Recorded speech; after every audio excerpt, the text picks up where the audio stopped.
CGTMSE scheme के लिए project report कैसे बनाएं। ये जो अभी आप मेरे हाथ में देख रहे हैं ये CGTMSE स्कीम के अकॉर्डिंग बना हुआ प्रोजेक्ट रिपोर्ट है, जो कि लगभग 1.25 करोड़ का प्रोजेक्ट रिपोर्ट बनाया हुआ है। इसमें मैं आपको पूरा डिटेल में बताऊंगा प्रोजेक्ट रिपोर्ट फॉर्मेट और project report for bank loan किस तरीके से बनाया जाता है। एक एक चीज़ मैं आपको इसमें दिखलाऊंगा, किस तरीके से बैलेंस शीट बनता है, क्या इसमें बैंक का गाइडलाइंस है, क्या इसमें CGTMSE स्कीम का गाइडलाइंस है, किस तरीके से हमें बनाना चाहिए। एक एक चीज़ मैं आपको इसमें डिटेल में दिखलाऊंगा। वीडियो में आगे जाने से पहले मैं आपको बताता हूँ CGTMSE स्कीम के बारे में। ये स्कीम भारत सरकार की स्कीम है, जिसके तहत आपको 5 करोड़ तक का बिजनेस लोन इसमें मिलता है और ये लोन एग्जिस्टिंग बिजनेस और न्यू बिजनेस दोनों के लिए मिलता है।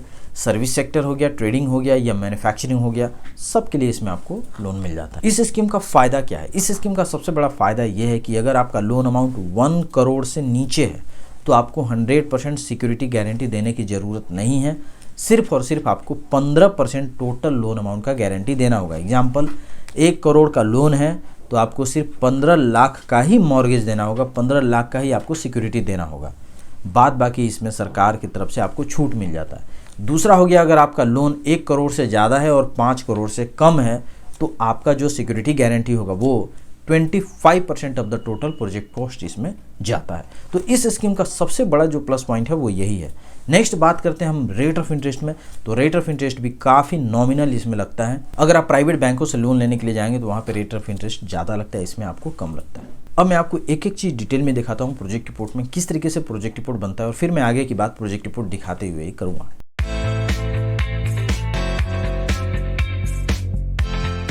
ये है हमारी कंपनी myprojectreport.com, जो कि प्रोजेक्ट रिपोर्ट बनाने में एक्सपर्ट हैं। हम लोग पूरे ऑल ओवर इंडिया लेवल पे काम करते हैं। किसी भी टाइप का प्रोजेक्ट रिपोर्ट हो, किसी भी स्कीम का हो, वो हम बना के आपको प्रोवाइड कराते हैं। जो हमारी कंपनी है वो फुल्ली रजिस्टर्ड है। ये देखिए, प्रिसार्ड बिजनेस सर्विसेज LLP हमारी रजिस्टर्ड कंपनी का नाम है और myprojectreport.com इसी के अंदर में ये आता है। कंपनी का जो LLP है, ये LLP का रजिस्ट्रेशन है, तो इसका रजिस्ट्रेशन नंबर यहाँ पर दिया हुआ है और MSME भी रजिस्टर्ड है, तो ये MSME रजिस्ट्रेशन नंबर है। और ये जो हमारी कंपनी है myprojectreport.com, यहाँ पर legal, financial and business consultation services हम प्रोवाइड कराते हैं। वेबसाइट पर भी आप जाकर चेक कर सकते हैं। पूरे ऑल ओवर इंडिया में अभी तक लगभग 10 से 15 फ्रेंचाइजीज ओपन हो चुके हैं। तो अगर आपके स्टेट में, एरिया में है कोई फ्रेंचाइजी तो आप वहाँ से भी सर्विसेज ले सकते हैं। अदरवाइज ऑनलाइन सर्विसेज भी हम प्रोवाइड कराते हैं, किसी भी स्टेट के हों, किसी भी जगह के हों। सो ये जो हमारा प्रोजेक्ट रिपोर्ट है, ये जैसा मैंने आपको स्टार्टिंग में बताया था कि 1.25 करोड़ के लमसम का ये प्रोजेक्ट रिपोर्ट है। तो ये इसका पहला पेज है। यहाँ पर देखिए, चूंकि हम CGTMSE में डायरेक्ट बैंक में जाते हैं तो ब्रांच मैनेजर के नाम से ये काइंड ऑफ एक लेटर तरीके से लिखा होता है, जहां पर हम पहले ही में दिखाते हैं कि कितना का टर्म लोन रहेगा और कितने का कैश क्रेडिट रहेगा। कैश क्रेडिट को ही हम लोग बोलते हैं वर्किंग कैपिटल, ठीक है ना। इसको हम लोग वर्किंग कैपिटल बिजनेस के भाषा में बोलते हैं। प्रोजेक्ट रिपोर्ट में हम लोग कैश क्रेडिट पे ही काम चलाएंगे, ठीक है। ये वर्किंग कैपिटल के लिए ही कैश क्रेडिट मिलता है, ठीक। तो इसमें सबसे पहला जो रहेगा वो इस तरीके से जिस भी कंपनी का आएगा उसका डिटेल हम लोग डालते हैं, या प्रोजेक्ट रिपोर्ट फॉर जिस भी बिजनेस का रहेगा वो। नेक्स्ट इसमें आता है हमारा प्रोजेक्ट एट ग्लांस। ये देखिए, पूरा डिटेल में प्रोजेक्ट एट ग्लांस इसमें रहेगा। सबसे पहले नेम ऑफ द बिजनेस, ठीक। दूसरा हो गया कॉन्स्टिट्यूशन क्या है, यानी कि प्रोप्राइटरशिप है, पार्टनरशिप है कि प्राइवेट लिमिटेड है, क्या है, जो कुछ भी है तो वो यहाँ पे लिखा रहेगा। नेक्स्ट हो गया इसमें डेट ऑफ इनकॉर्पोरेशन या डेट ऑफ बर्थ। अब इनके केस में ये प्रोप्राइटरशिप था तो हमने डेट ऑफ बर्थ ही डाल दिया है, अदरवाइज यहाँ पर डेट ऑफ इनकॉर्पोरेशन लिखा आएगा। नेक्स्ट हो गया इसमें पैन कार्ड। इसके बाद प्रोजेक्ट का लोकेशन कहाँ है, लैंड किस तरीके का और प्रोजेक्ट किस टाइप का है। तो यहाँ पे देखिए प्रॉपर लिखा हुआ है dogs and cats boarding facility, ठीक है ना। ये उसके लिए है, Airbnb टाइप का, ये अपना अलग एक स्टार्टअप है उनके लिए है। और इसका जो टोटल प्रोजेक्ट कॉस्ट है 1 करोड़ 20 लाख। 120 लाख का मतलब हुआ 1 करोड़ 1.25 CR, ठीक है। प्रोमोटर कॉन्ट्रीब्यूशन इसमें हमारा 25 लाख है और टर्म लोन हो गया 60 लाख, कैश क्रेडिट हो गया 35 लाख, ठीक है। तो ये सारा चीज़ मिला के आपका लगभग 95 लाख के आसपास में हो जाएगा। CGTMSE स्कीम में प्रोमोटर कंट्रीब्यूशन कितना जाएगा? जितना भी प्रोजेक्ट कॉस्ट है उसका 25% प्रोमोटर कंट्रीब्यूशन जाएगा, यानी कि ओन कंट्रीब्यूशन, या जिसको हम लोग मार्जिन मनी बोलते हैं, यानी कि उतना आपको इन्वेस्ट करना होगा। नेक्स्ट जो 75% बचता है इसी का बैंक आपको लोन देती है। जैसे अभी हमारे केस में ये हो गया 1 करोड़ 20 लाख, इसका 25% ओन कंट्रीब्यूशन रहेगा और रेस्ट जो 75% हो गया उस पर बैंक लोन देगा। प्रोजेक्ट एट ग्लांस का आगे का कुछ पार्ट रहता है कि जैसे रीपेमेंट का क्या रहेगा शेड्यूल। तो हमने लिखा हुआ कि 84 मंथ्स का रहेगा। ये लगभग 8 साल के लिए लोन लिया जा रहा है। इंटरेस्ट रेट क्या चल रहा है, तो 11.6% के आसपास का अभी जो इंटरेस्ट रेट है, ये बदलते रहता है, ठीक है ना, बैंक इसमें बदलते रहता है। और हाँ, ये इंटरेस्ट रेट जो है ना, ये आपका टर्म लोन का इंटरेस्ट रेट है। कैश क्रेडिट का क्या होगा, कैश क्रेडिट का इंटरेस्ट रेट बैंक तय करती है आपके अपने सिबिल के बेसिस पर और आपका खुद का ITR वगैरह क्या है उसके बेसिस पर। और ये जो जनरली अभी चल रहा है ना, 8% से लेके 9% के बीच में चलता है, 10% भी हो सकता है, ठीक है, बट उससे ज़्यादा जनरली ये होता नहीं है, ये टर्म लोन से कम ही होता है। एक बेनिफिट आपको मिल सकता है इसमें कि आप इसमें MSME का रजिस्ट्रेशन करवा लीजिए। इसको हम लोग उद्यम रजिस्ट्रेशन भी बोलते हैं। अगर आपने उद्यम रजिस्ट्रेशन करवाया हुआ है तो आपका जो भी लोन अमाउंट का इंटरेस्ट रेट है उसमें 1.3% का इसमें आपको छूट मिल जाता है, ठीक है ना। ये नियम है, मेरा नहीं, भारत सरकार का। नेक्स्ट इसमें आता है हमारा ओवरव्यू। इसमें हम बताते हैं प्रोप्राइटर के बारे में। जो भी प्रोप्राइटर है उनके बारे में पूरा डिटेल में हम बताएंगे कि क्या है नहीं है। जैसे हमारे इस वाले प्रोजेक्ट के केस में कोई लेडी हैं हमारी सब्सक्राइबर ही हैं, इन्होंने लिया हुआ है, तो इनके बारे में हमने डिटेल दिया हो। तो प्रोप्राइटर डिटेल हो गया। आगे हो गया हमारा बिजनेस का डिटेल रहेगा, ठीक है ना, कि किस तरीके का बिजनेस है, क्या नहीं है, एकदम प्रॉपर एक थ्योरी भी लिखेंगे। चूँकि ये हमारा डिटेल्ड प्रोजेक्ट रिपोर्ट बनेगा जब भी बनेगा, चूँकि ये CGTMSE का प्रोजेक्ट है, चूँकि ये CGTMSE का प्रोजेक्ट है और जनरली 1 CR 2 CR इस तरीके का ये होता है, तो इसलिए इसमें डिटेल हम डालेंगे। सो फुल थ्योरी इसमें डला हुआ होता है, ठीक है। नेक्स्ट इसमें हो गया हमारा कॉस्ट ऑफ प्रोजेक्ट रिपोर्ट। इसको हम लोग थ्योरेटिकल में भी दिखाते हैं और यहाँ पे हम बाइफरकेट करके ही बताते हैं। देखिए, वर्किंग कैपिटल का यहाँ पे 55 लाख है, बिल्डिंग का क्या है, इलेक्ट्रीशियन का क्या है, प्लांट एंड मशीनरी का क्या है, हर चीज़ को बाइफरकेट करके बताना है। चूँकि ये सारी चीज़ें हम आगे जब बैलेंस शीट वगैरह कैलकुलेट करेंगे या जब हम अपना P&L बनाएंगे उसमें इनकी पूरी की पूरी जानकारी रहेगी। तो ये नहीं कि अपने मन से कुछ भी इधर डाल दिए, ऐसा नहीं हो, ठीक है। नेक्स्ट इसमें आता है हमारा एक डेट इक्विटी रेशियो। ये इंपॉर्टेंट है, डेट इक्विटी रेशियो सही होना चाहिए, अदरवाइज पूरा का पूरा प्रोजेक्ट ही गलत हो जाएगा, ठीक है। एक आता है इसमें हमारा DSCR रेशियो। बिना इसके बैंक लोन नहीं देती है। DSCR बहुत ही एक इम्पॉर्टेंट रेशियो होता है और एवरेज DSCR यहाँ पे हमें मेंशन करना पड़ता है। जैसे यहाँ पे हमने मेंशन किया हुआ कि 1.72 है एवरेज हमारा DSCR, जो कि जो भी अकाउंटिंग के टर्म में बेंचमार्क है, ये उसके विद इन द लिमिट है, तो ये परफेक्ट है, कोई दिक्कत नहीं है। नेक्स्ट इसमें आता है हमारा कुछ थ्योरेटिकल चीज़ें हम इसमें डालते हैं कि कब से कब तक का ये रहेगा, इंस्टॉलमेंट कब से कब तक का रहेगा, कब से स्टार्ट होगा, ठीक है ना। स्वॉट एनालिसिस इसमें रहता है।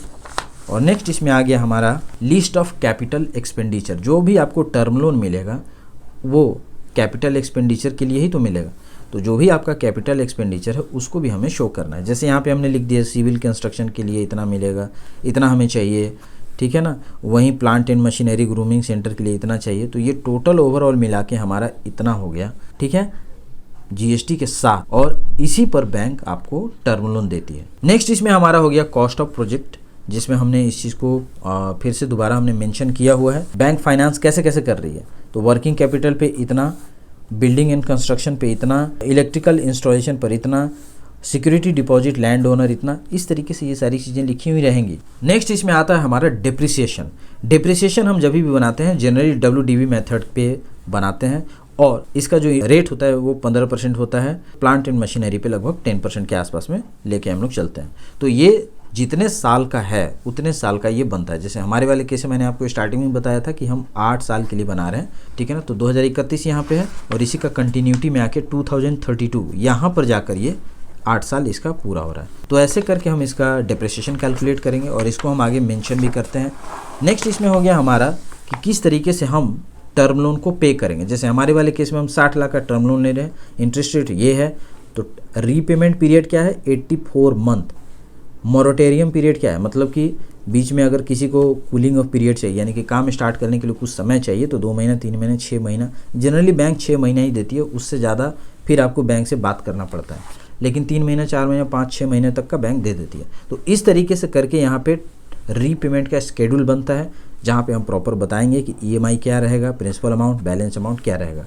अभी जैसे हमने नवंबर 2024 से इसको डाला हुआ है, तो इस तरीके से ये सारी चीज़ें आगे जाएंगी और ये होते होते हमारा 84 मंथ हमको पुराना है, जो कि अक्टूबर 31 में ये पूर जा रहा है और ये हमारा रिपेमेंट शेड्यूल हो गया। उसके बाद दोबारा से हमें ये DSCR शो करना है कि अब हमारा DSCR कैसा है। नेक्स्ट इसमें हो गया हमारा ऑपरेटिंग स्टेटमेंट।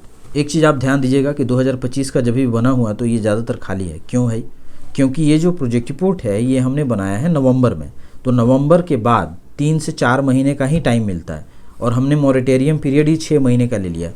तो 25 में हमने बेसिकली कोई काम नहीं किया। तो ये काम हम कब से करेंगे, यानी कंपनी कब से करेगी? 26 से 31 मार्च 2026। तो यहाँ से सारा डिटेल इसमें आपको मिल जाएगा। एक एक चीज़ यहाँ पर आप देखिए, बहुत ही शानदार तरीके से इसमें एक एक चीज़ डिटेल में दिया गया है।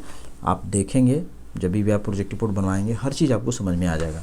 नेक्स्ट इसमें हो गया हमारा लायबिलिटी स्टेटमेंट। सेम चीज़ हो गया, वो एसेट का था, ये लायबिलिटी का हो गया। नेक्स्ट इसमें हो गया हमारा बैलेंस शीट। ये देखिए बैलेंस शीट भी 8 साल का ही बनेगा, कभी भी 8 साल के लिए बन रहा है बैलेंस शीट।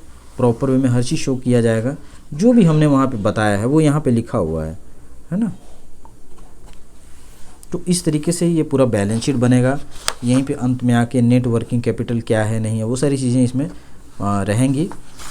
आगे इसमें हो गया हमारा परफॉर्मेंस एंड फाइनेंशियल इंडिकेटर्स। इसमें क्या है वो आप देख सकते हैं।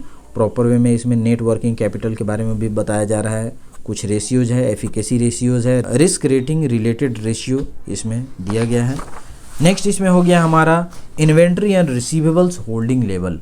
इसके बारे में भी हमें बताना पड़ता है कि रॉ मटेरियल का क्या है स्टेटस, अदर स्पेयर्स क्या है, रिसीवेबल्स क्या है, आने वाला क्या हो सकता है, तो उसके बारे में हमें इसमें डिटेल में दिया जाना है। और जब भी हम बनाएंगे, अगर प्रोजेक्ट रिपोर्ट 8 साल का है तो 8 साल का इसमें रहेगा, और जिस भी कंपनी का बनता है ऊपर में ये डिटेल देना पड़ता है एड्रेस के साथ।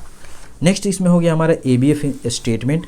ये भी यहाँ पे देखिए टोटल करेंट एस्टेट, ये चार्टेड अकाउंटेंट नहीं है, CA का मतलब करेंट एसेट हो गया। और नेक्स्ट हो गया इसमें CL यानी कि करेंट लायबिलिटी हो गया। इस तरीके से करके पूरा डिटेल इसमें दिया गया है। आगे इसमें हम लोग आते हैं फंड फ्लो स्टेटमेंट। अगर आप लोग में से कुछ लोग जानते होंगे तो आपको मैं बता दूं कि जो भी आपका फंड है, पैसा कितना आ रहा है कितना जा रहा है, उसका हमें अलग से स्टेटमेंट बनाना पड़ता है। और हाँ, ये प्रोजेक्शन है, ये एक्यूरेट नहीं है, नाम ही है प्रोजेक्ट रिपोर्ट, यानी कि आप प्रोजेक्ट कीजिए आप 8 साल में कैसा परफॉर्मेंस करेंगे, और इसी के बेसिस पर बैंक आपको लोन देती है। ठीक है। नेक्स्ट इसमें हो गया हमारा टर्नओवर मेथड। टर्नओवर मेथड हम जो भी कैलकुलेट करते हैं तो उसको बताते हैं कि कौन से मेथड पे। यहाँ पे आप देखिए MPBF मेथड से ये कैलकुलेशन हुआ पड़ा है, तो वो बताना है। ठीक है। इसमें बहुत गहराई में नहीं बता रहा हूँ कि ये क्या है वो क्या है, चूँकि आपको वो जानने की ज़रूरत भी नहीं है, वो बैंक वाला जानेगा। ठीक है ना। अभी आप बस देख लीजिए कि बनता कैसे है और आप बना के काम कैसे करें। और ये हमारा हो गया बैलेंस शीट। ये बैलेंस शीट अभी आपने उधर देखा, ये उसका इनलार्ज वर्जन है, और ये हम हर साल के लिए बनाएंगे। 31 मार्च 2025 का हो गया, इसी का ये कंटिन्यूटी है, 31 मार्च 2025। नेक्स्ट हो गया इसमें 2026, और इसी तरीके से ये होके 2032 तक ये बैलेंस शीट इसमें बनता है। सो अभी आपने पूरा डिटेल में देखा किस तरीके से हम CGTMSE स्कीम का प्रोजेक्ट रिपोर्ट बना सकते हैं, और इसी फॉर्मेट में ये प्रोजेक्ट रिपोर्ट बनता है हमारा मुद्रा स्कीम में भी या MSME का अदर स्कीम में भी, एक्सेप्ट PMAGP या जो भी स्टेट लेवल के स्कीम है उसका प्रोजेक्ट रिपोर्ट बनाने का फॉर्मेट अलग है। ये नहीं है कि जो प्रोजेक्ट रिपोर्ट मैं आपको दिखा रहा हूँ ये सब जगह धर के यूज़ कर दिए, ऐसा नहीं होता है। इसीलिए बहुत सारे लोगों का लोन रिजेक्ट होता है, क्योंकि आपका प्रोजेक्ट रिपोर्ट स्ट्रांग नहीं होता है। किसी भी टाइप का प्रोजेक्ट रिपोर्ट अगर आप बनवाना चाहते हैं तो स्क्रीन पर दिए हुए नंबर से आप संपर्क कर सकते हैं, या myprojectreport.com वेबसाइट पर भी विजिट कर सकते हैं। जैसे मैंने आपको स्टार्टिंग में बताया कि हम पूरे ऑल ओवर इंडिया लेवल पे प्रोजेक्ट रिपोर्ट प्रोवाइड कराते हैं, हमारी 10 से 15 ऑफिसेस हैं। अगर आपके एरिया में है, अगर आप पर्सनली विजिट करना चाहते हैं या कर पा रहे हैं तो कर लीजिएगा, इट्स ओके। अदरवाइज़ नहीं भी आ पाएंगे तभी भी कोई प्रॉब्लम नहीं है। ऑनलाइन सर्विसेज है हमारी, टोटल काम ये ऑनलाइन होता है, तो आप नहीं भी आएंगे तभी भी इसमें कोई प्रॉब्लम नहीं है। नेक्स्ट वीडियो में मैं आपको बताऊंगा PMAGP स्कीम का प्रोजेक्ट रिपोर्ट हम कैसे बनाते हैं, क्या क्या चीज़ें उसमें कवर होती हैं और उसका क्या क्या क्राइटेरिया होता है। सो आज की वीडियो में इतना ही। उम्मीद है आपको वीडियो पसंद आया होगा। पूरा वीडियो देखने के लिए आपका बहुत बहुत धन्यवाद। Thank you so much. Take care. Bye bye.